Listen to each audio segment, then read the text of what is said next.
साथ बदलते भारत की शान।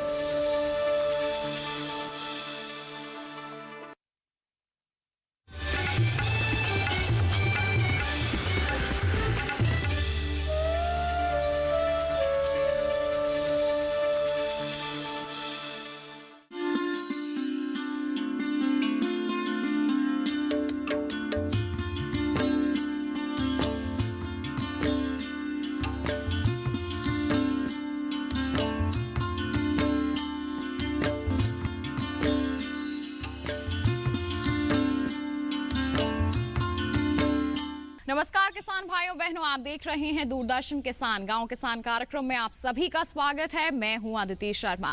हमेशा की तरह लेकर आए हैं हम आपके लिए हमारे तीनों सेगमेंट्स, खेती किसानी, हमारा पशुधन और कामयाब किसान की दास्तान। तो फिर आइए क्या कुछ खास है हमारे इस अंक में जानने के लिए शुरुआत करते हैं।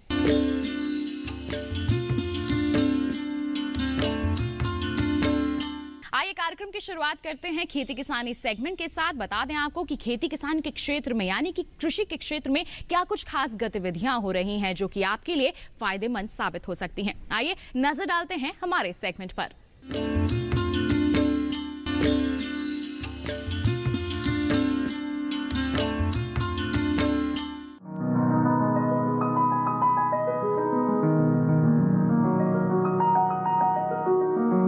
देश में रबी की फसलों की कटाई लगभग पूरी हो चुकी है।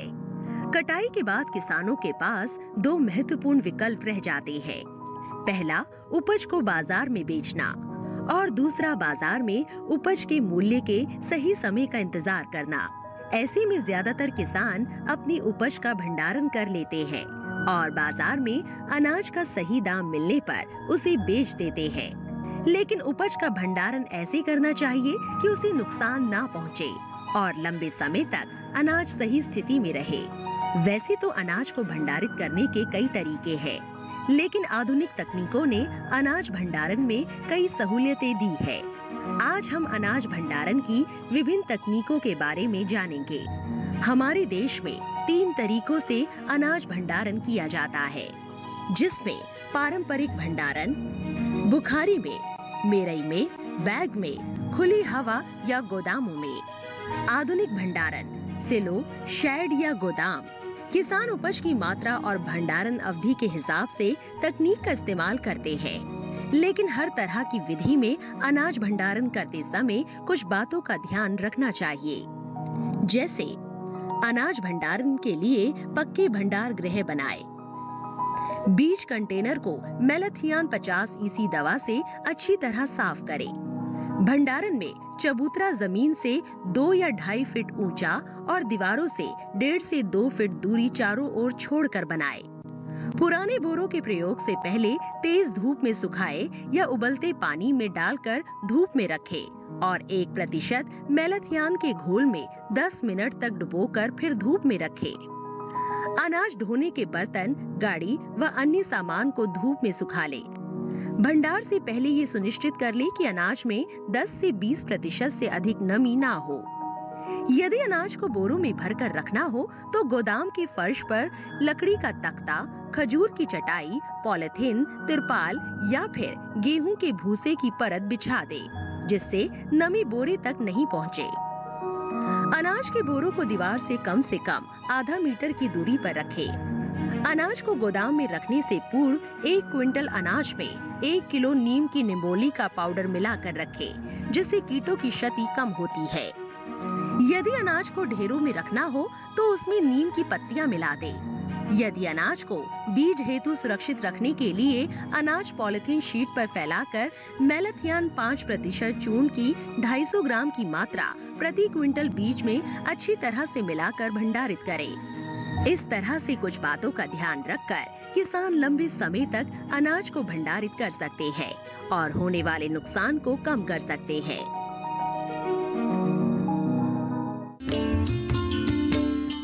इसी के साथ किसान भाइयों बहनों कार्यक्रम में वक्त हो चला है एक छोटे से ब्रेक का। कहीं मत जाइए, जल्द ही हाजिर होंगे। ब्रेक के बाद हम आपको दिखाएंगे हमारा सेगमेंट हमारा पशुधन। बने रहिए दूरदर्शन किसान पर, देखते रहिए हमारा कार्यक्रम गांव किसान।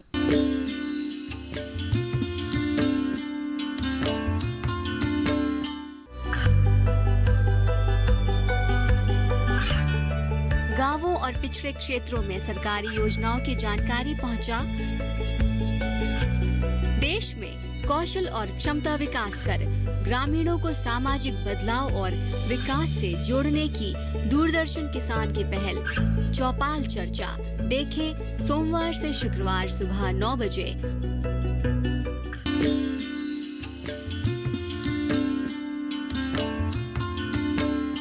ब्रेक के बाद दूरदर्शन किसान के कार्यक्रम गांव किसान में आप सभी का फिर से स्वागत है। अब कार्यक्रम में वक्त है हमारा पशुधन सेगमेंट का, जिसमें हम आपको बताएंगे कि पशुपालन क्षेत्र से अगर आप जुड़े हुए हैं या फिर जुड़ना चाहते हैं तो किस तरह के प्रबंधन कार्य आपको करने की जरूरत है जिससे आप अच्छी आमदनी अर्जित कर सकते हैं। आइए इन तमाम जानकारियों के लिए नजर डालते हैं हमारे सेगमेंट पर।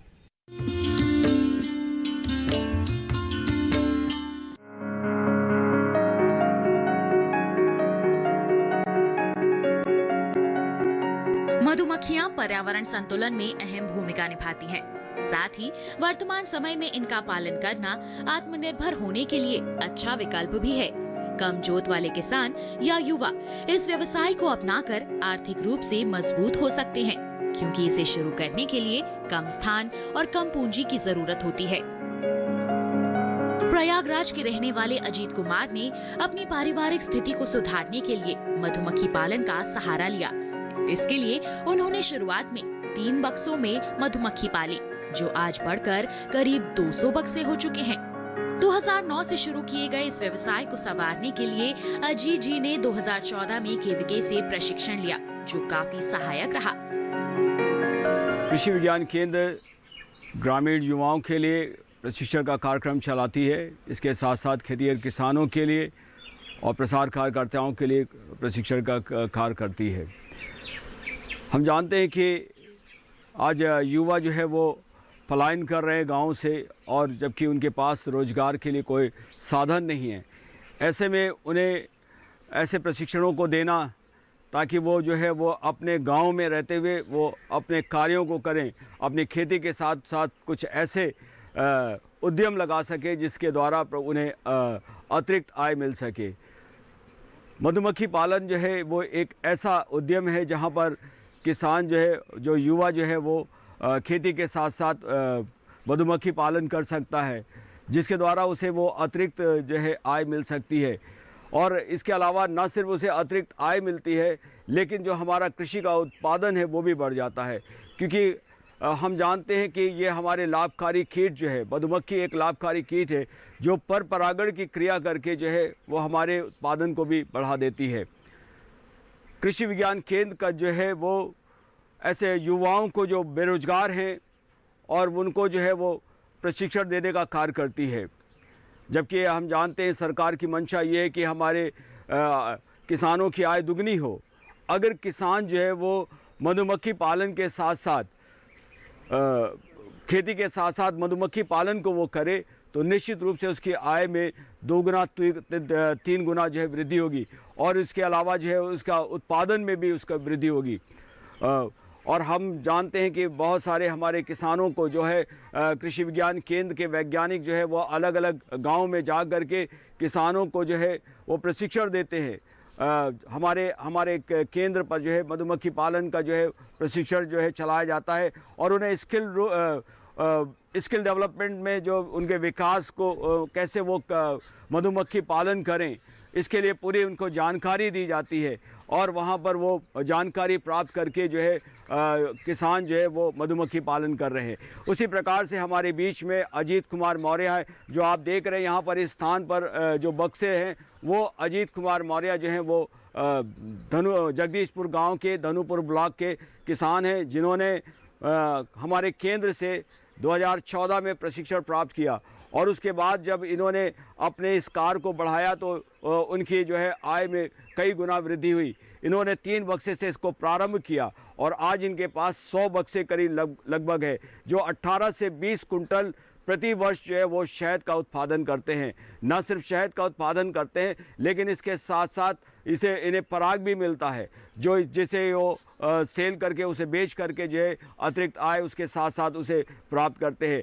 ना सिर्फ ये यहाँ पर ही अपने गांव में अपने खेत में ही रखते हैं, लेकिन ये एक स्थान से दूसरे स्थान पर माइग्रेट करके ले जाते हैं। जब जहाँ पर उन्हें अर्ली, जैसे जहाँ पर अर्ली सरसों होती है वहाँ पर वो रखते हैं, तो वहाँ पर भी उनका उत्पादन बढ़ता है और इन्हें वहाँ पर जो है वो शहद मिलता है। उसके बाद जब समय आता है, जब इनके अपने गांव में जब इनको लोग सरसों लगाते हैं या दूसरी और भी फसलें हैं, चाहे वो हमारी अरहर की फसल हो, चाहे वो हमारी सब्जी की खेतियों में हो, जहाँ पर वो आम के बौर हैं, सहजन है, इन सभी से उन्हें अतिरिक्त उन्हें जो है वो शहद मिलता है और वो जो है गांव में रख करके, अपने बक्से को रख करके जो है अतिरिक्त आमदनी प्राप्त करते हैं। जिसमें हमारे जो अजीत कुमार मौर्य हैं, जो पहले अपने बच्चों को पढ़ा नहीं पाते थे, जो अपने गांव में अपने घर की इनकी स्थिति अच्छी नहीं थी, लेकिन आज वो अच्छे से रहने पा रहे हैं क्योंकि उन्होंने जो है मधुमक्खी पालन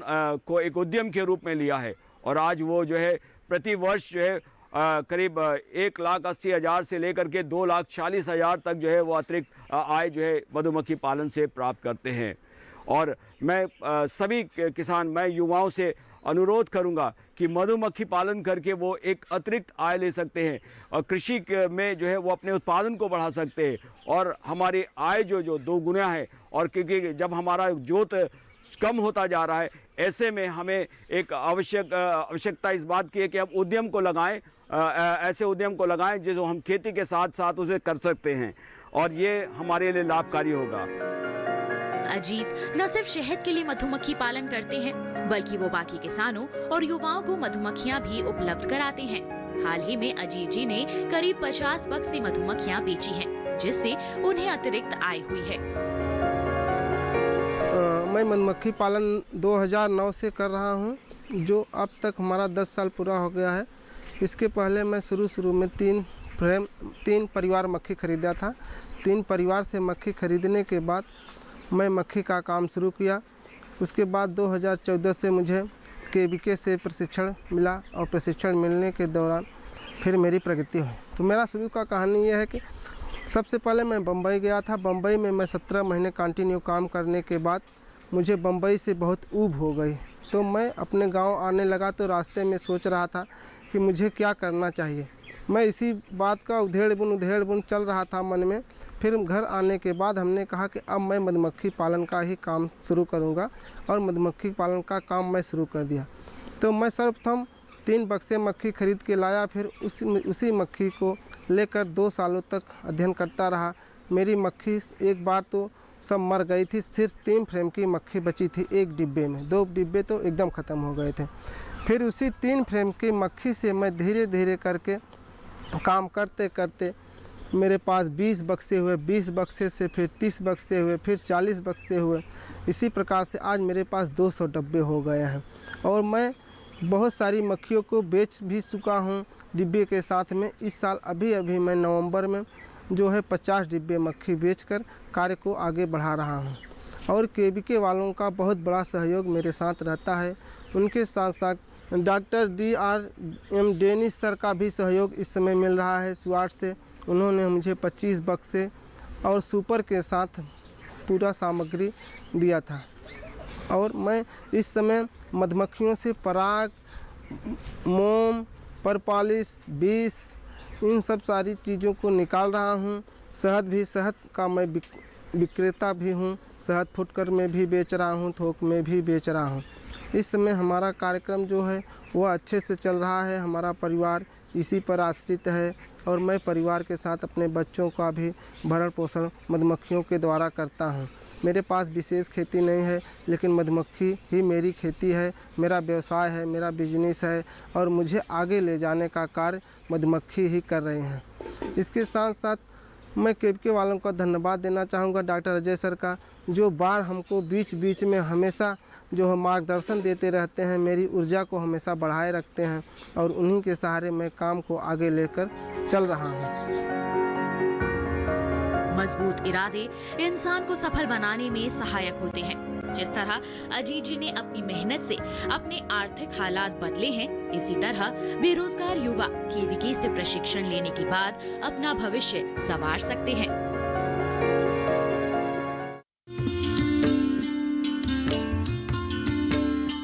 अब कार्यक्रम में वक्त हो चला है पशुपालक कैलेंडर पर नजर डालने का। तो क्या कहता है इस माह का पशुपालक कैलेंडर, आइए जानते हैं। मई माह का पशु कैलेंडर 2021। मई माह में ध्यान देने वाली बातें। इस माह में अधिक गर्मी रहती है, साथ ही कुछ स्थानों पर आंधी तूफान के साथ वर्षा भी रहती है। पशुओं को धूप व लू से बचाने का उपाय करें। गर्मी में पशुओं को छायादार स्थान पर रखें व पानी की पर्याप्त उपलब्धता सुनिश्चित करें।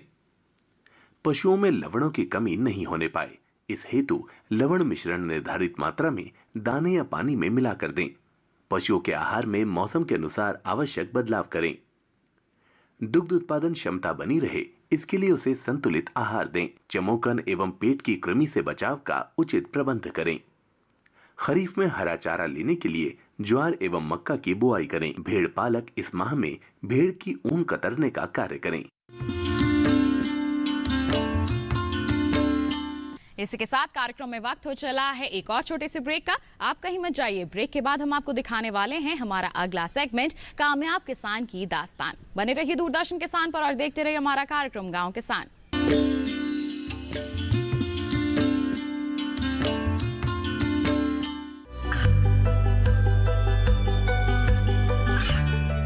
गांवों और पिछड़े क्षेत्रों में सरकारी योजनाओं की जानकारी पहुंचा। देश में कौशल और क्षमता विकास कर ग्रामीणों को सामाजिक बदलाव और विकास से जोड़ने की दूरदर्शन किसान की पहल चौपाल चर्चा देखें सोमवार से शुक्रवार सुबह 9 बजे।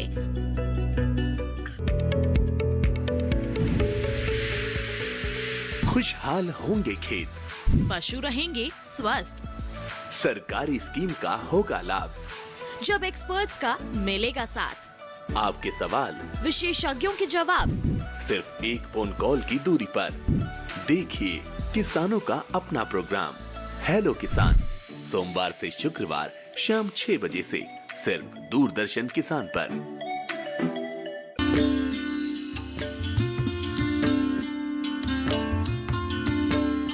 ब्रेक के बाद दूरदर्शन किसान के कार्यक्रम गांव किसान में आप सभी का किसान भाइयों बहनों फिर से स्वागत है।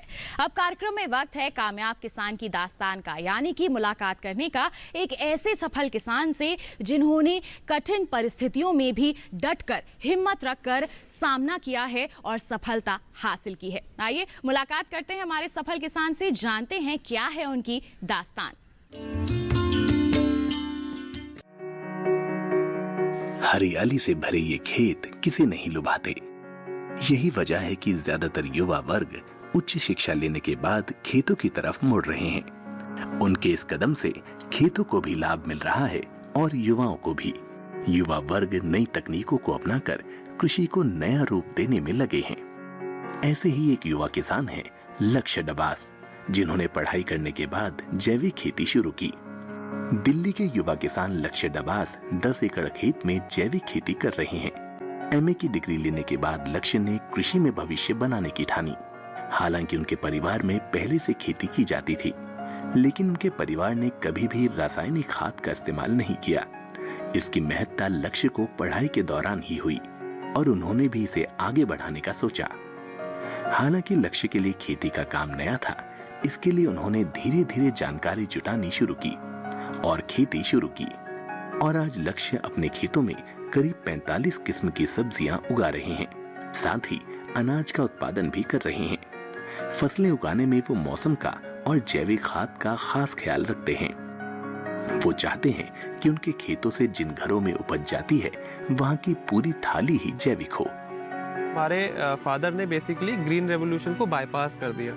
तो इस जमीन पे जहाँ हम हैं अभी जटखोड़ में, यहाँ पे कभी केमिकल यूरिया पेस्टिसाइड डला ही नहीं। तो यही था, हम अपना जब मैंने पढ़ाई करी तो मुझे वैल्यू पता लगी ऑर्गेनिक फार्मिंग की, और ये पता लगा कि कितना बड़ा हमारी एग्रीकल्चर को और हमारी हेल्थ को, कस्टमर्स की हेल्थ को कितना बड़ा प्रॉब्लम है और कितनी रिस्क है। तो उसी के अंदर मैंने एक बिजनेस अपॉर्चुनिटी देखी और लगा कि इसके अंदर फ्यूचर है। लक्ष्य जैविक खेती कर संवार रहे भविष्य। करीब 10 एकड़ के खेत में कई तरह की फसलें उगा रहे हैं। इस समय इनके खेत में करीब 45 किस्म की सब्जियां लगी हैं। लक्ष्य ने अंतर फसलें लगा रखी हैं, इसके साथ ही वो मल्टीलेयर खेती को अपनाते हैं। वो बताते हैं कि किस तरह फसलें एक दूसरे को परस्पर सहयोग करती हैं। इससे फसलों की रोगों और कीटों से भी रक्षा होती है। मल्टी क्रॉपिंग के अंदर भी हम बहुत सारे ट्रायल करते रहते हैं। जैसे कि अभी हमने बरसातों के मौसम में जो एक ही पैच के अंदर हमने बांस गाड़ के स्ट्रक्चर तैयार कर रखा था। ज़मीन के अंदर हमने अदरक, अरबी इस टाइप की सब्जियां बो रखी थी। ज़मीन के ऊपर हमने 6 इंच तक की लीफी वेजिटेबल्स तैयार कर रखी थी, जैसे कि पालक हो गया, चौलाई हो गई। और हमने फिर उसके साथ में ही डंडे गाड़ रखे थे जिस पे हमने घिया तोरी की बेल चढ़ा दी थी। और 2 क्यारियों के बीच में हमने मूंग दाल या मसूर दाल इस टाइप से हम कोई दाल बो देते हैं। तो इसमें हम एक ही पैच से 4 फसलें एक साथ ले लेते हैं और ये चारों फसलें एक दूसरे से न्यूट्रिशन की कंपटीशन नहीं करती है। एक ऐसा सिस्टम बन जाता है जिससे वो सारी ही एक दूसरे को फायदा देती है। फसलों को सुरक्षा देने के लिए जैविक उर्वरक का इस्तेमाल करते हैं। साथ ही फेरोमोन ट्रैप, लाइट ट्रैप लगाते हैं। वो मानते हैं कि खेती में प्रयोग की काफी संभावनाएं मौजूद हैं। किसान अपनी जरूरत के हिसाब से नए आविष्कार कर खेती के कार्य को सरल बना सकते हैं। लक्ष्य ने भी नराई के लिए खास उपकरण बनाया है। इसके अलावा वो बीजों को सीधे खेतों में नहीं बोते, बल्कि पहले उसकी नर्सरी तैयार करते हैं। वो मानते हैं कि सीधी बिजाई से जिन बीजों का अंकुरण नहीं होता, उससे भूमि का कुछ हिस्सा खाली रह जाता है, जबकि नर्सरी तैयार करने से इस समस्या से बचा जा सकता है। इसके अलावा इस तकनीक से खरपतवारों पर भी काफी हद तक नियंत्रण किया जा सकता है। लक्ष्य अंतर फसलें लगाकर भूमि के हर हिस्से का करते हैं इस्तेमाल। मल्टीलेयर खेती करके कई गुना लाभ कमा रहे हैं। खेतों में सीधी बिजाई नहीं करते, नर्सरी तैयार करके रोपण करने से मिलता है ज्यादा लाभ। देश भर के विभिन्न हिस्सों के किसान उनके लिए खेती कर रहे हैं। करीब 15 राज्यों के 55 किसान उनके संपर्क में हैं, जो खेती करते हैं और उपज लक्ष्य को देते हैं। लक्ष्य इस उपज को प्रोसेसिंग करके बाजार में बेचते हैं। इस तरह उनका दायरा बढ़ रहा है। आज लक्ष्य के पिता को इस बात की संतुष्टि है कि उनके परिवार के साथ साथ उनसे जुड़े परिवार बिना रसायन वाला शुद्ध भोजन ग्रहण कर रहे हैं। वो बताते हैं कि साल 2000 से थोड़ी बहुत जानकारी लेकर खेती को शुरू किया और उनके बेटे ने इसे आगे बढ़ाकर यहाँ तक ला खड़ा किया है। लक्ष्य ने अपनी कड़ी मेहनत से जो मुकाम हासिल किया है, इसे वो बाकी युवा किसानों से साझा करते हैं। वो चाहते हैं कि देश का युवा कृषि में सुनहरा भविष्य बनाए। इसके लिए लक्ष्य बाकायदा कार्यशाला आयोजित करते हैं ताकि ज्ञान और जानकारी का लाभ लिया जा सके।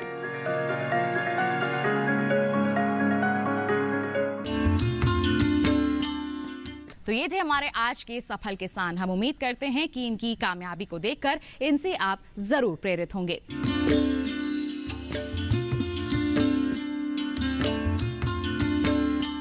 तो बस किसान भाइयों बहनों, आज के लिए इतना ही। अगले अंक में फिर मुलाकात करेंगे आपसे। तब तक के लिए हमें दीजिए इजाजत। आप बने रहिए दूरदर्शन किसान पर। नमस्कार।